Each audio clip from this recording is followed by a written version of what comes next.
My name is Stephen Woodburn, and I'm the owner of a company in Peace River, an air ambulance company called Advanced Paramedic Limited. And I'm the incoming president of the Peace River and District Chamber of Commerce. Been in Peace River resident for, 25 years plus. Grew up in Grimshaw. So when you heard that the Edmonton City Centre Airport was going to close, what was your response? Well, it was certainly disbelief. It was really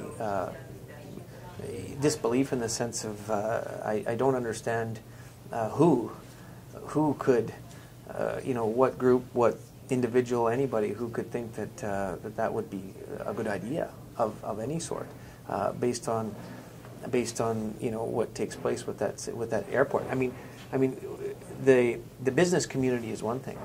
I fly scheduled charter into Edmonton on a consistent basis, like a lot of business people.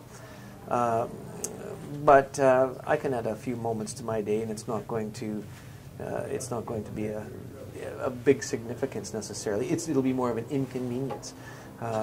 But in my industry, in the air ambulance and emergency medical services industry, those 10, 15, 20-minute delays can make a significant difference in, a significant percentage of our northern population. Any patient that's being utilized on that medevac program that would be considered critical nature is time sensitive. And the City Centre Airport is clearly, it's clearly, the place that we want to land versus 30 minutes or whatever it is outside of the city with the international.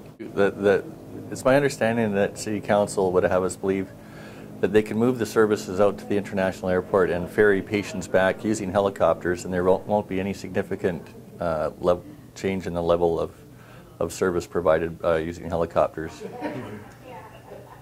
Well, I've been involved with the air ambulance business for in excess of 20 years, and I'm a flight paramedic myself, and I can speak to the fact that it will make a difference on a certain percentage of those patients.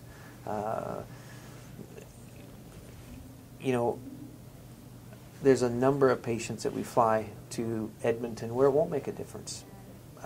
We do a lot of scheduled transfer work, etc.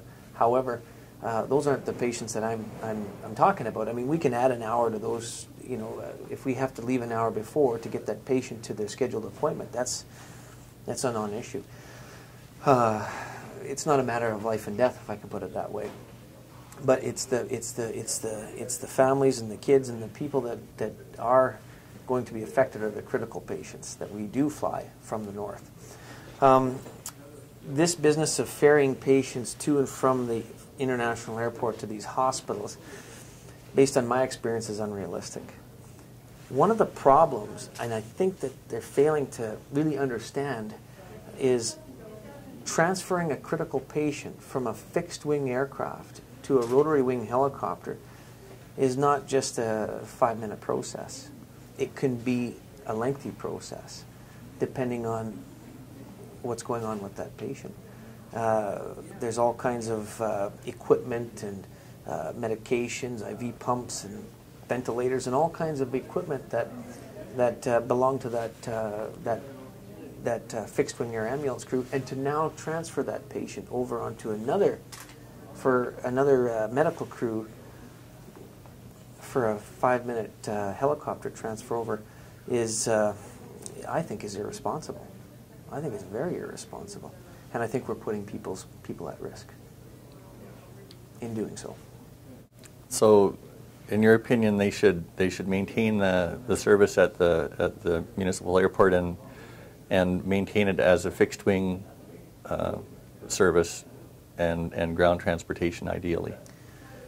Well, the City Centre Airport today serves a completely different purpose than the International Airport by Leduc. Completely different purpose. Yes, the City Centre Airport serves, the private operators, maybe the chartered service, certainly the medevac service. I think that we should be embracing that airport, and perhaps even marketing that airport, or perhaps even I mean, I'm not convinced that the city of Edmonton understands the gem that they really have. I spoke at the on behalf of some of the medical community at a city, Edmonton, one of the public forums, and I was asked to speak.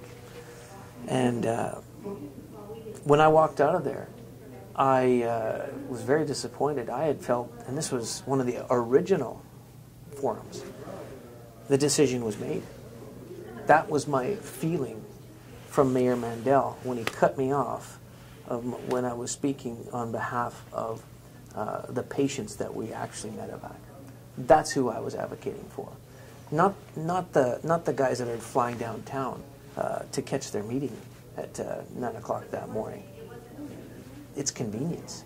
But when it comes to patient care, and when it comes to the health care of Albertans, that city center airport makes a huge difference. And the city of Edmonton is missing that factor. They're missing that. And I think that this city center airport, if the city of Edmonton doesn't want it, the rest of the province does. And they need to understand that. I think that as a capital city, they have a responsibility to the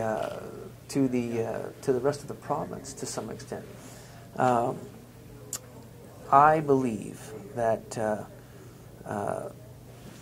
between the capital city and this province, they both collectively have a responsibility to keep that city center airport alive, and I think that that's critical. I was happy to hear that our premier has stated now that he wants to do an independent review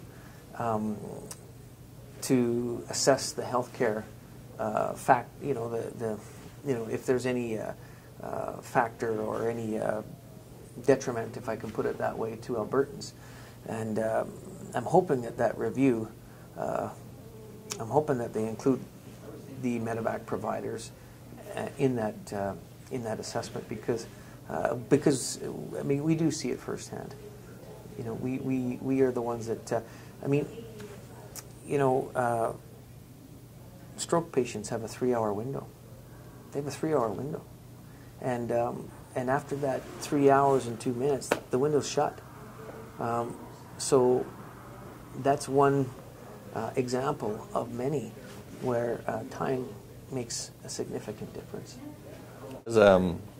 As a northerner, do you feel like the concerns of the north have been addressed by Edmonton or listened to enough? I mean, I don't think they have, because the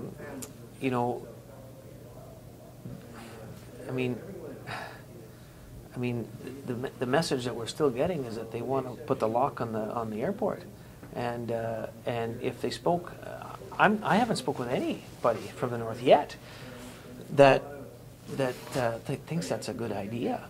No, nobody. I've been in the north all my life here, and I have people stopping in at my office in Peace River that we've medevaced out in the past, and they come up and they ask us, how can we support this? And and I always give them the same response. Contact, phone your MLA, write letters. Write letters to your premier. Write letters to your, be vocal. You gotta. You can't just sit back. And I don't think that a lot of the people from the north are. I just don't believe that Edmonton is listening, quite frankly. I don't think that they want to listen. I think that they see a pocket of real estate. That's what I think that they see. And they're sort of closed the blinders on anything else but narrow-minded onto the pocket of real estate. And it's a mistake. You mentioned like the stroke victim as an example of a time-sensitive thing where you have like a 3-hour window to prevent brain damage. or to get to the stroke team. Yeah, that's correct. I heard a story in Cold Lake about a young boy who had been burned badly in a car crash, and I can't imagine how anxious his parents would have been about his welfare and the pain that he would suffer through, and perhaps he wouldn't have been, maybe not necessarily critical care, but certainly suffering that you would like to avoid, and extending that kind of suffering for half an hour or 45 minutes. You probably see that a lot. Well, we see, I mean, there's all kinds of examples. I mean, there really is. I mean, there's just so many examples. People do get into accidents up in the north. People do get into quad rollovers up here in the north. People do get into head-on collisions up here in the north. I've medevaced a young girl out of, at one spot who, up here in the north, who was just simply riding her bicycle without a helmet. Maybe it's irresponsible, but it happened. And she had a head injury, and she would be considered critical. We needed to get her to Edmonton quickly, very quickly in that particular circumstance. I was on that call myself. And I mean, I can, I mean, of course, just sitting here before you, I can't think of all the examples, but I got 20 years of them. So, so there's but it's those examples, I believe, that the city of Edmonton are, for whatever reason, they're keeping the blinders on because they're hiding behind the fact that that the patients that we fly south to Edmonton are they're mostly stable patients because they're not flown in by the red helicopter. That type of example. Simply not true. Just simply not true. And I'm also not sitting here saying that all of the these percentage of critical patients that we fly, that it is going to make a difference. I mean, I don't have a crystal ball, nor does the city council, nor does the city council of Edmonton. But the bottom line is, if they, like in your opinion, if they change the service to the international airport, there will be delays, and ultimately that will result in needless deaths and needless permanent disability? I agree with that statement, absolutely. Based on my experience, I believe in that statement for sure. Just as the last comment, do you have anything that you'd like to tell to the people of Edmonton?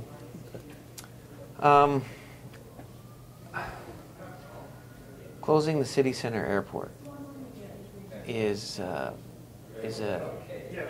we can't turn back the clock after we've pulled the key to that airport, and in my opinion, that airport is an absolute jewel that the city center of Edmonton, that the city of Edmonton, for whatever reason, they're missing it. They're missing it, and they don't see that. They don't grasp that. They say that they follow all these studies. The truth is there's cities across this country that would love to have the benefit of an airport such as the city center airport, and they should be proud of it, and they need to embrace it. And I would recommend that they